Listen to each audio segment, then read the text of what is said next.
ఇదేం బాగాలేదన్నా. రే వడ బాగాలేదా? నేను చెప్పేది వడ గురించి కాదన్నా. అదే కదా వడ సూపర్గా ఉంది. నేను ఇంకో ప్లేట్ చెప్పుకుంటా.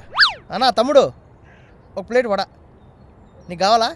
వడ గురించి కాదన్నప్పుడు కనీసం దేని గురించి అని అడగాలని కూడా అనిపించలేదన్నా. సారీరా, వడ టేస్ట్ బాగుండేసరికి అడగాలనిపించలేదు. ఏంటి ఏం బాగాలేదు చెప్పు. నువ్వు ఇలా చెప్పా పెట్టకుండా హైదరాబాద్ వచ్చాడు. అదేంట్రా అంత మాట అన్నావు?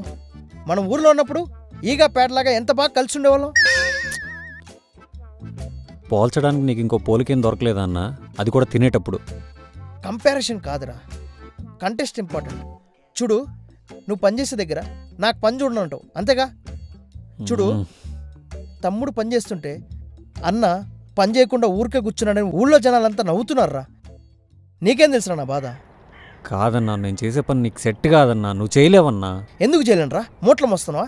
సిమెంట్ బస్తాలు మోస్తున్నావా? రైస్ బస్తాలు మోస్తున్నావా? నేను మోస్తానురా.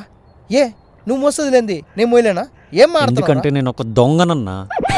దొంగవా? అన్నీ ఉన్నాయి కదా. సారీరా. ఏంటి ఇంట్లో మన కష్టాలు చూడలేక, ఊళ్ళో వాళ్ళనే మాటలు వినలేక ఇక్కడికొచ్చి జాబ్ దొరకకుండా దొంగవయ్యావా? అవునన్నా. అలా దోచుకోవడం తప్పు కదరా. లేనోళ్ళు దోచుకుంటే తప్పు, కానీ నా టార్గెట్ బాగా బలుసున్నోళ్ళు మాత్రమే.